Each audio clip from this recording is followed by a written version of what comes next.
What's up YouTube? This is Matt and today I'm coming at you guys with my ultimate $250 gaming PC using new and used parts. Now this $250 includes all of the PC hardware, the operating system, as well as a keyboard and mouse. Now before I reveal all of the specs, let's go ahead and check out how this PC performs. Starting off with Metro Last Light Redux, I use the built-in benchmarking tool with high settings at 1080p. The FPS fluctuated a lot, but I got a very solid 45 FPS average, which for a game as demanding as this is a great score.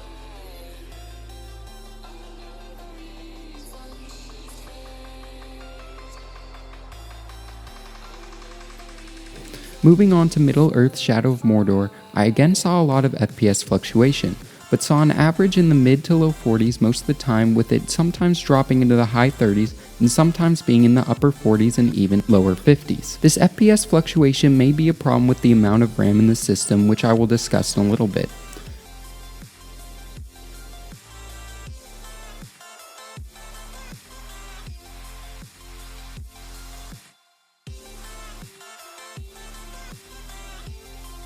The last game I benchmarked was Skyrim. I started out at 1080p high settings and got a capped 60 FPS. I only have a 60Hz monitor, so that might be why it was capping it. So I went and bumped it up to ultra settings and still got a locked 60 FPS. So I thought, why not try it at 1440p? And at 1440p medium settings, I was able to achieve an average in the mid 40s, which to me is pretty impressive. So now let's dive into the specs and story behind this PC. So I'm building this PC for a subscriber. Obviously he's paying for the parts, and if you want me to build you a PC, you can comment down below or direct message me. So like I said in the intro, this PC uses new and used parts. This build all started with a $70 PC I got off of eBay to salvage parts from. I have a full video about this computer and I will link it down in the description if you want to check it out. From this computer I use the CPU, which is an Intel Core i3-2100. It's a dual core processor with hyper-threading on the LGA 1155 platform, which has a clock speed of 3.1 GHz. I also use the RAM from this PC, which is just two 2GB sticks of DDR3 Samsung RAM for a total of 4 GB of RAM, which may not seem like enough, but from the results you can see it definitely worked.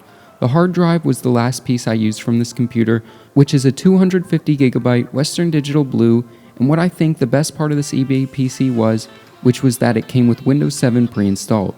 Moving on to the motherboard, I went with an MSI H61 P31, which I got new for $33 free shipping off of jet.com. This is a very basic motherboard, but it has all the features I needed for a low price.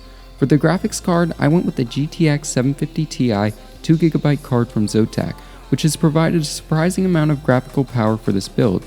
For the power supply, I went with the 450 watt basic Antec power supply, which while not super aesthetically pleasing, provides good clean power for the system. I got both the GPU and PSU off of jet.com, $90 for the GPU and $28 for the power supply.